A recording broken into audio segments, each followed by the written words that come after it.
नमस्कार दोस्तों, स्वागत है आपका हमारे चैनल पर। आज हम आपको एक ऐसे खौफनाक मामले के बारे में बताएंगे जिसने ना केवल पूरे ऑस्ट्रेलिया को दहला दिया, बल्कि इसने यह भी साबित कर दिया कि कभी कभी सबसे करीबी रिश्तों में भी अंधेरे राज छुपे हो सकते हैं। तो चलिए शुरू करते हैं एक ऐसे ही अपराध की कहानी जिसने परिवार, विश्वास और रिश्तों की सारी सीमाओं को तोड़ दिया। कहानी की शुरुआत होती है एक लड़की से जिसका नाम ब्रेंडा लिन होता है। जिस समय ये इंसिडेंट अकर होता है उस समय ब्रेंडा की एज कुछ 15 साल थी। ब्रेंडा अपनी एक स्कूल ट्रिप पर न्यू कैलेडोनिया गई थी एंड ऐसे ही जब ब्रेंडा अपनी स्कूल ट्रिप को एंजॉय कर रही होती है तभी उसके दोस्त उसको कुछ फेसबुक पोस्ट शेयर करते हैं और उन फेसबुक पोस्ट को देखने के बाद ब्रेंडा के पैरों तले ज़मीन खिसक जाती है।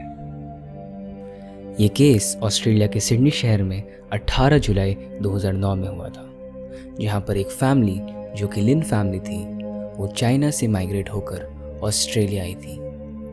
लिन फैमिली ऑस्ट्रेलिया में एक न्यूज़पेपर एजेंसी रन किया करते थे एंड फॉर्चुनेटली उनकी न्यूज़पेपर एजेंसी काफ़ी ज़्यादा अच्छी चल रही होती है, जिसकी वजह से उनकी कम्युनिटी में बहुत रिस्पेक्ट थी। लिन फैमिली में कुल 5 लोग थे। सबसे पहले मिन लिन फैमिली के गार्जियन थे जो इस इंसिडेंट के टाइम पर 45 इयर्स के थे एंड मिन लिन मोस्टली न्यूज़पेपर एजेंसी के सारे काम को मैनेज किया करते थे। मिन लिन वॉज फादर ऑफ ब्रेंडा। मिन लिन की वाइफ युन लिन जो कि 43 इयर्स की थी, वो न्यूज़पेपर एजेंसी में मिन को सपोर्ट किया करती थी। मिन लिन और युन लिन के 3 बच्चे थे, जिसमें से 2 लड़कों का नाम था हेनरी और टेरी लिन। हेनरी लिन घर का बड़ा लड़का था जो कि 12 साल का था। हेनरी काफ़ी ज़्यादा एथलेटिक बच्चा था और उसको बैडमिंटन खेलने का काफ़ी शौक था। टेरी लिन घर का छोटा बेटा था जिसकी उम्र सिर्फ 9 साल थी। सभी भाई बहनों में सबसे बड़ी थी ब्रेंडा जिसकी उम्र उस समय 15 साल थी। इन 5 के अलावा घर में बच्चों की मौसी आयरीन लिन भी रहा करती थी जो कि फैमिली की न्यूज़पेपर एजेंसी में पार्ट टाइम जॉब किया करती थी। सब कुछ सही चल रहा होता है, लेकिन ऑन द डे 18 जुलाई 2009 सुबह कुछ लोग ये नोटिस करते हैं कि लिन परिवार की न्यूज़पेपर एजेंसी अभी तक खुली नहीं थी। अब किसी को भी ये बात सुनकर काफ़ी नॉर्मल लगेगा, बट एक न्यूज़पेपर एजेंसी के लिए ऐसे ही रैंडमली किसी भी दिन अपनी शॉप ओपन ना करना एक आम बात नहीं थी। इन सभी चीज़ों को देखते हुए मिन की बहन कैथी एंड उसका हस्बैंड रॉबर्ट लिन फैमिली के घर जाते हैं जो कि उनके घर से सिर्फ 5 मिनट की दूरी पर था, ये इंश्योर करने कि लिन फैमिली को कहीं कोई प्रॉब्लम तो नहीं। लेकिन जब वो दोनों उधर पहुँचे तो उन्हें कुछ ऐसा देखने को मिला जो उन्होंने कभी भी अपने सपने में भी नहीं सोचा होगा। उन्हें वहाँ परिवार के 4 लोग नहीं बल्कि 4 डेड बॉडीज़ मिली। ये सब देखने के बाद कैथी और रॉबर्ट दोनों काफ़ी ज़्यादा घबरा जाते हैं और फिर कैथी ने तो बिल्कुल ही पैनिक में बिल्कुल भी समय न गंवाते हुए 000 यानी ऑस्ट्रेलियन इमरजेंसी पर कॉल करके तुरंत से तुरंत एम्बुलेंस भेजने की रिक्वेस्ट करी। Hello, I need an ambulance to 55A Boundary Road. What Epping suburb? North? So it's 55A Boundary Road, Epping North, and it's a house? Yeah, What's the problem? the What's house, wrong? yeah. Hello? What's wrong? What's wrong? I'm not sure I think someone killed my brother Sunday. Why do you think that? Yeah, because I went to his house and I knocked the door and the door is just closed and I opened it. And then up the stairs, find my brother. I couldn't find it. I'm not sure. Where's your brother? Someone. Are they on the ground? No, they're the bedroom, their old bedroom. Are they in the house? Is your brother in the house? I'm not sure. We are driving there. Answer my questions, please. Have you found a body? I'm at my brother's home. Have you found a body? Just quick. We are driving there. Don't say quick. Tell me what's wrong. Have you seen your brother? I'm not sure. No, it's yes or no. Can you see No, him? no. I Is didn't he see in my the house? Can you see their bodies? Yeah, I saw. जब police अपनी investigation के लिए लिन परिवार के घर पहुंचती है तो ये देखती है कि घर की वॉल्स और सीलिंग पर खून के निशान होते हैं। कुछ और देर इन्वेस्टिगेशन करने के बाद पुलिस को ये पता चलता है कि जिसने भी लिन परिवार के साथ ये सब किया है उसके पास घर की चाबी पहले से ही थी, क्योंकि घर में कोई भी ब्रेक इन का निशान नहीं था। इसके अलावा उन्हें वहाँ 24 शू प्रिंट्स भी दिखते हैं, which shows that the person was wearing a shoe of size 8.5 to 10.5 at that time. And one more disturbing fact was कि घर से कोई भी सामान चोरी नहीं हुआ था, which completely indicates कि अटैकर्स जो कोई भी थे उनकी इंटेंशन सिर्फ परिवार को मारने की थी। जब पुलिस उन 4 बॉडीज को देखती है तो कोई भी ये आइडेंटिफाई नहीं कर पा रहा था कि एक्चुअल में वो बॉडी परिवार के कौन से मेंबर की है, बिकॉज लिन फैमिली को बहुत ही बुरी तरह से हैमर से मारा गया था, जिसके कारण बॉडी और फेस दोनों ही बुरी तरह डिस्टॉर्टेड थे। लेटर एक 5वीं बॉडी भी क्राइम सीन पर डिस्कवर की जाती है। क्राइम सीन की अच्छे से जांच करने के बाद सारी बॉडीज फॉरेंसिक टीम को हैंड ओवर कर दी जाती है। एंड जब रिपोर्ट्स पुलिस के सामने आती है तो ये पता चलता है कि ये 5 बॉडीज लिन फैमिली की ही थी। मिन लिन, युन लिन, Henry Lin, Terry Lin and Yun की बहन Irene Lin, they all were dead. Fortunately Brenda, जो कि इस इंसिडेंट से अनजान स्कूल ट्रिप पर गई होती है, वो इस इंसिडेंट से बच जाती है। एंड जब पुलिस को ये बात पता चलती है तो पुलिस इस बात को केस से कनेक्ट करती है। एक्चुअल में हुआ ये था कि जो मर्डरर थे वो सबसे पहले पेरेंट्स के रूम यानी मिन और युन लिन के रूम को अटैक करते हैं। उस अटैक की आवाज़ सुनकर हेनरी और टेरी भी उठ जाते हैं। हेनरी और टेरी उस अटैकर से फाइट करने की पूरी कोशिश करते हैं, बट सैडली सिर्फ एक 12 साल का बच्चा और एक 9 साल का बच्चा अटैकर का कुछ भी नहीं बिगाड़ पाते एंड हेनरी और टेरी लिन भी मर जाते हैं। फॉरेंसिक रिपोर्ट के अकॉर्डिंग पुलिस को ये बात पता चलती है कि अटैक होने के 2 घंटे बाद तक भी हेनरी वहाँ जिंदा तड़प रहा होता है। लेकिन सबसे शॉकिंग बात तो ये थी कि अटैकर्स ने लगभग सभी रूम को छाना था एक्सेप्ट ब्रेंडा का रूम। एंड इस बात से पुलिस को ये तो पता चल जाता है कि या तो वो अटैकर्स ब्रेंडा को मारना ही नहीं चाहते थे और या तो उनको ब्रेंडा के घर पर ना होने के बारे में पहले से ही पूरी जानकारी थी, विच मीन्स उनको ब्रेंडा की स्कूल ट्रिप के बारे में पहले से ही पता था। On the other side Brenda को इस दुखद घटना के बारे में सबसे पहले अपने फेसबुक फ्रेंड से पता चलता है। शुरुआत में तो उसको ये लगता है कि उसके दोस्त उसके साथ बस एक भद्दा मजाक कर रहे हैं, बट लेटर जब उसके टीचर्स भी इसी तरह एक्ट कर रहे होते हैं तो उसको ये इंसिडेंस एक पूरे सपने जैसा लगता है। ब्रेंडा के टीचर्स एंड स्कूल अथॉरिटीज उसको संभालते हैं एंड उसकी काफ़ी अच्छी केयर करते हैं। ब्रेंडा को सेफली वापस सिडनी पहुंचाया जाता है एंड इन सब में ब्रेंडा की प्रिंसिपल सूजन ब्रिज का काफ़ी सपोर्टिव रोल था। अपॉन हर अराइवल ब्रेंडा को पुलिस अथॉरिटीज़ द्वारा रिसीव किया जाता है और उसको एक प्राइवेट रूम में भेजा जाता है जहां उसके कज़न्स और अंकल आंट रॉबर्ट और कैथी उसका इंतज़ार कर रहे होते हैं। कैथी ब्रेंडा को पूरी ट्रेजेडी का कड़वा सच एक्सप्लेन करती है and they both were in tears. अब इन सभी चीज़ों के होने के बाद बारी आती है पुलिस को अपनी इन्वेस्टिगेशन को आगे बढ़ाने की। पुलिस सबसे पहले रॉबर्ट और कैथी से सारी चीज़ों की डिटेल्स पता करती है, क्योंकि रॉबर्ट और कैथी ही वो लोग थे जो सबसे पहले क्राइम सीन पर पहुंचे थे।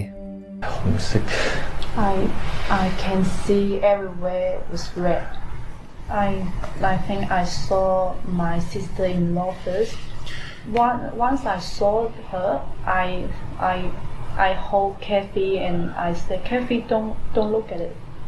My sister lying, maybe part of body is out of bed, and also the beside that one is.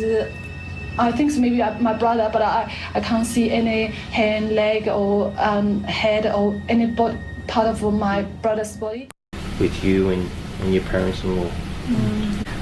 Henry is quite a more open-minded child. He would love to get along with other people. He liked to play tennis and badminton. He liked to play badminton with me. Out from the room, I went out with Kathy. We ran to the other room. I tried to touch her. I went closer. I tried to touch her because I want to know whether she was still alive. Because when I saw her, she was not just lie down on the bed flatly. So I want to try. But Kathy hold me back. So I think I did not actually touch her. She kept yelling, let's go, let's go. She was so frightening. I was afraid as well. Interrogation के बाद police को ये पता चलता है कि इन सभी चीज़ों के होने से एक रात पहले यानी 17 जुलाई को मिन अपनी फैमिली के साथ अपने पेरेंट्स के घर डिनर करने गए थे, जो कि उनके घर से सिर्फ 30 मिनट्स की दूरी पर था। एंड उस फैमिली गैदरिंग में रॉबर्ट और कैथी भी प्रेजेंट थे। फैमिली के सारे लोग मिन के पेरेंट्स के घर प्रेजेंट थे एक्सेप्ट ब्रेंडा, क्योंकि ब्रेंडा तो उस समय अपनी स्कूल ट्रिप पर थी। खाना वाना खाने के बाद अब बारी थी सबके घर जाने की, लेकिन जैसा कि most of the grand parents करते हैं, वैसे ही हेनरी और टेरी के ग्रैंड पेरेंट्स ने भी उनसे एक रात को उधर रुकने की मांग करी। लेकिन हेनरी ये कहते हुए मना कर देता है कि कल सुबह उसको अपने अंकल यानी रॉबर्ट के साथ बैडमिंटन खेलने जाना था, तो वो उधर नहीं रुक पाएगा।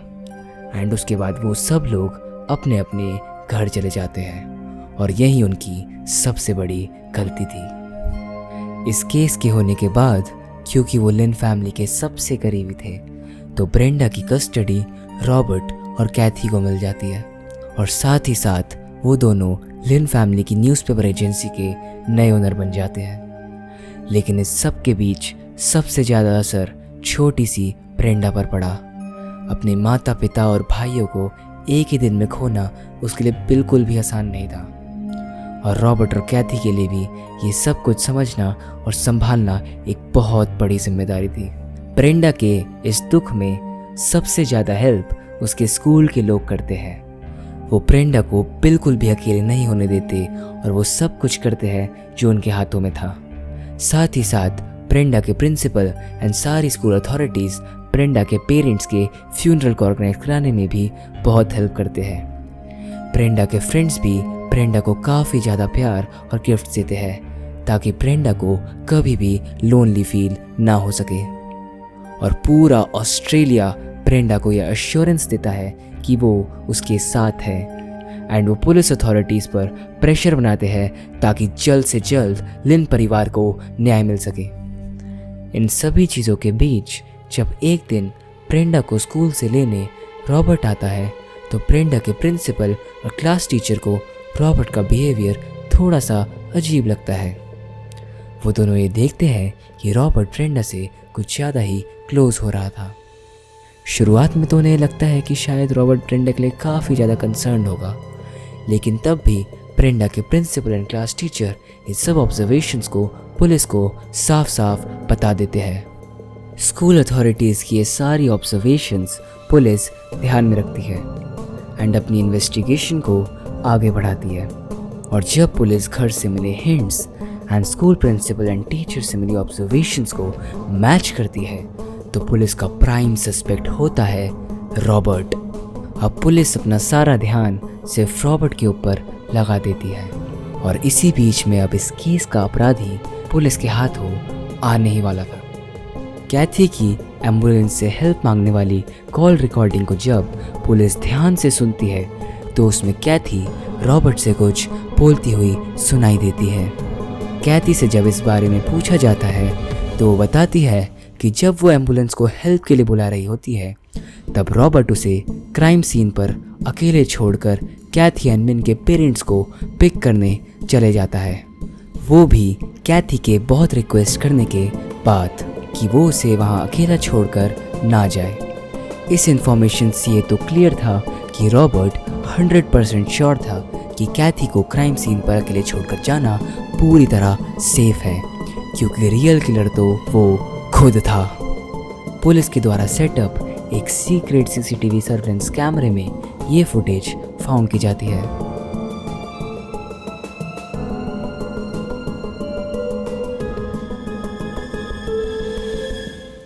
इस फुटेज में रॉबर्ट एक बॉक्स को बहुत ही बारीकी से काटता हुआ नजर आता है एंड देन वो उस बॉक्स को टॉयलेट में फ्लश कर देता है। पुलिस के अकॉर्डिंग इस बॉक्स के अंदर और कुछ नहीं बल्कि वही शूज़ थे जिसके प्रिंट्स क्राइम सीन पर मिले थे।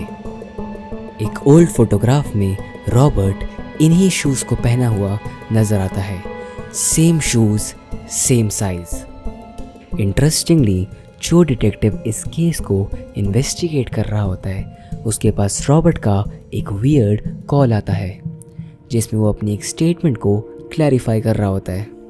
हुआ ये था कि लिन फैमिली की बॉडीज़ डिस्कवर होने के बाद रॉबर्ट भाई साहब पूरे कॉन्फिडेंस को कन्वे करते हुए बता देते हैं कि क्राइम सीन पर 5 बॉडीज़ है, जबकि शुरुआत में तो सिर्फ 4 ही बॉडीज़ फाउंड की गई थी। 5th बॉडी जो कि मिन लिन की थी वो इन्वेस्टिगेशन एजेंसीज के आने के बाद डिस्कवर की जाती है, यानी उसको डिस्कवर करने में कुछ टाइम लगता है क्योंकि वो थोड़ी सी हिडन थी। रॉबर्ट इसी स्टेटमेंट को करेक्ट करने की कोशिश करता है कि उसके हिसाब से कहने का ये मतलब था कि 4 से 5 बॉडीज़ वहाँ फाउंड थी, बट रॉबर्ट की अब कोई चाल काम नहीं आने वाली थी। Considering all these proofs against Robert, police Robert और कैथी के घर पहुँचती है और उनके गराज में एक ब्लड स्टेन मिलता है, स्टेन नंबर 91। और जब उस ब्लड स्टेन की डीएनए रिपोर्ट आती है तो वो स्टेन का डीएनए और किसी से नहीं बल्कि लिन फैमिली से 99% से भी ज़्यादा मैच करता है। This was a transfer stain जो कि रॉबर्ट के क्लब से यहाँ तक पहुँचा था। May 5th, 2011 at 9 AM in the morning, Robert C. was arrested. किसी के लिए भी इस फैक्ट को डाइजेस्ट करना बहुत मुश्किल हो जाता है क्योंकि किसी भी इंसान को ऐसा नहीं लगा था कि एक फैमिली मेम्बर अपनी ही एक्सटेंडेड फैमिली का इतनी पूरी तरीके से मर्डर कर देगा। रॉबर्ट की बीवी कैथी तो इस बात को एक्सेप्ट ही नहीं कर पा रही थी कि उसके पति ने ही लिन फैमिली की हत्या की थी। He is innocent. We believe he is innocent. We are keeps fighting for him. दरअसल रॉबर्ट पिछले कई सालों से अनएम्प्लॉयड था और उसके सारे बिजनेस कुछ खास परफॉर्म नहीं कर पा रहे थे। कुछ साल पहले रॉबर्ट ने एक रेस्टोरेंट भी खोलने की ट्राई करा था, बट वो रेस्टोरेंट सिर्फ एक फेलियर बन के रह जाता है। रॉबर्ट के हिसाब से ऑस्ट्रेलिया माइग्रेट होने से पहले वो चाइना में एक ENT सर्जन था, बट जब पुलिस ने इस बात का पता लगाया तो इसका कोई भी प्रूफ नहीं मिला। जब रॉबर्ट अपने ब्रदर इन लॉ को इतना ग्रो करते हुए देखता है तो उसके मन में जेलसी की आग उगल पड़ती है। दरअसल रॉबर्ट को ये लगता है कि जो रेपुटेशन और शान और शौहरत उसका ब्रदर इन लॉ कमा रहा था, वो शान और शौहरत और रेपुटेशन असल में उसको बिलोंग करती है, यानी वो सब कुछ उसको मिलनी चाहिए थी, ना कि उसके ब्रदर इन लॉ को। रॉबर्ट ने इसी बात पर कई बार लिन फैमिली से झगड़े भी करे थे, पर वो झगड़े इतना बड़ा रूप नहीं लिए थे कि वो लिन फैमिली को रॉबर्ट का असली चरित्र दिखा पाए। रॉबर्ट अब उस न्यूज़पेपर एजेंसी का ओनर बनना चाहता था। उसके लिए वो कुछ भी कर सकता था, वो कोई भी डर्टी ट्रिक खेल सकता था ताकि वो भी अच्छे पैसे और झूठी रेपुटेशन कमा पाए, चाहे उसके लिए उसको एक पूरे परिवार की जान भी लेनी पड़ जाए। और उसने टाइम भी बहुत ही सोच समझ कर चुना था, यानी ब्रेंडा के स्कूल ट्रिप का टाइम, क्योंकि ब्रेंडा को तो रॉबर्ट मारना ही नहीं चाहता था।